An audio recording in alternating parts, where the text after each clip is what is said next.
In this video, I built a massive frozen tower to house the Snow Guardian in the Tundra of 22ville, our custom LEGO city project populated with every Series 22 CMF. I had to demolish so many of my old MOCs to build this thing, so I really hope it was worth it. Let's find out.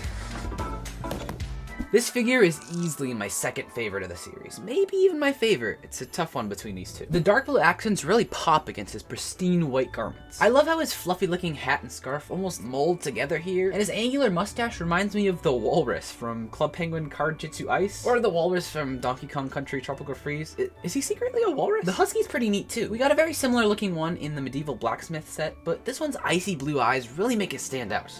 I think I'll call him King. Every king must have his castle, and I don't really have any direct sources of inspiration for this one, other than the fact that I want to make some castle and or tower thing that fits this guy's style. I would love it if part of it could sort of branch over the railroad tracks here, creating a small sliver of a tunnel, but I'm not sure that's realistic. Maybe I should try that part first, and if it doesn't work out, we can always change gears. See, I've learned my lesson. And speaking of the mushroom stem, I'm having a hard time figuring out how to make this tower look different. It pretty much has to be mostly white due to parts constraints, but it needs some shade of blue or something as an accent color. For that, some sacrifices need to be made. This old stop motion set was already kind of in shambles already. There's plenty of great pieces here, plus these two are like canonically the same person. This one, however, will be tougher to say goodbye to, or at least the roof. Yeah, it'll be a sad day when I have to bulldoze the rest of this. With the scavenging all done, for now, let's begin with a small section of fortress on this side of the tracks. Just a simple little sentry post for Frosty and his assistants to keep a watchful eye over the city. Plenty of snot techniques were used to give some sort of details on the walls, and unfortunately, we needed to scavenge another dear old friend of mine to make the curvature of the top bit flush like this. But I think it was definitely worth it. Maybe. This randomness up here in the ramparts was entirely due to lack of dark blue cheese slopes, but I think it actually looks better this way. Top it all off with this prestigious flag, and that concludes the shorter of the two towers. Yeah, we have our work cut out for us. No interiors on this one, the windows are just blacked out because the way to get up here will actually be over the train tracks, or hopefully. Still not exactly sure how that's gonna work since this is on a diagonal, but we'll quite literally cross that bridge when we get to it. First, I want to build the base of the second and larger tower so we can actually support this potential archway. I'd like to use this dark orange color as a foundation, like in the first tower and in my Spider-Man doctor's office MOC.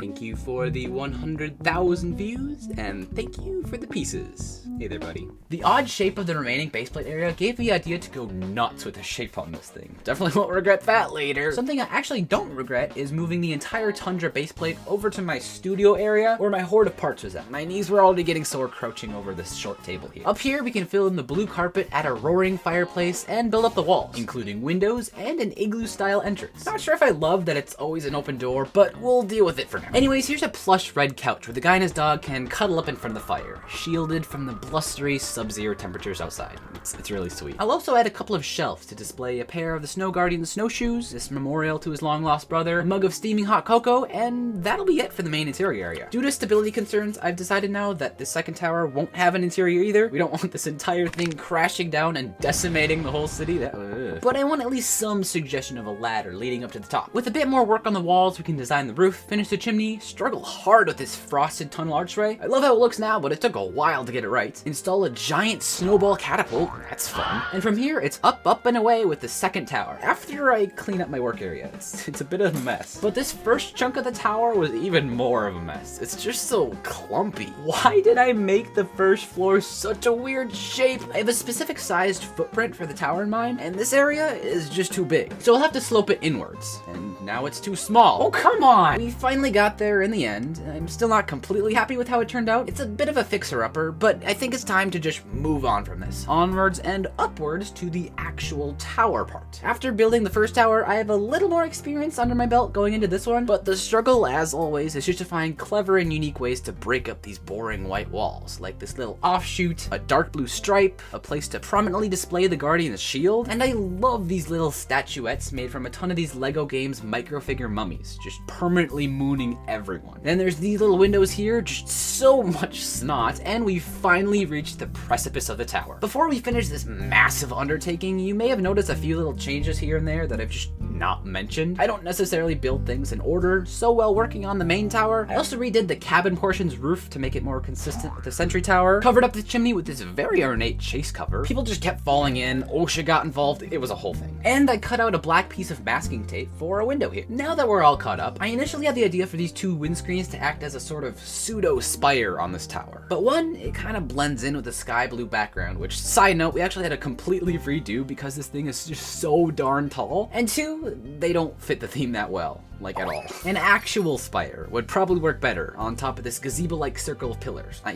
think you get the point. Now for the question that you've all been asking, what is a snow guardian even a guardian of? Why on earth did we destroy half of our Lego room to build this massive fortress when a tiny little igloo would have sufficed for a house? Well, let me introduce you to the Frost Sapphire. This thing is a frozen chunk of meteorite that crashed down in 22ville's Tundra centuries before the city was even founded. The frigid climate has kept it so well preserved, and it has ludicrous amounts of untapped energy. Modern society would not be able to handle the repercussions of harnessing the Frost Sapphire's power, so this guy was chosen at a very young age to be the protector of the sacred gem. We'll keep it up here at the very top of this impenetrable tower. Like, literally, there's no way up here. Inside of a protective glass dome. With that, this gargantuan project is finally complete after hours and hours of hard work. It turned out way taller than I ever could have imagined, about 58 bricks tall, towering over this other castle MOC we have. But I think the result was well worth the blood, sweat, and tears I poured into this thing. Mostly tears.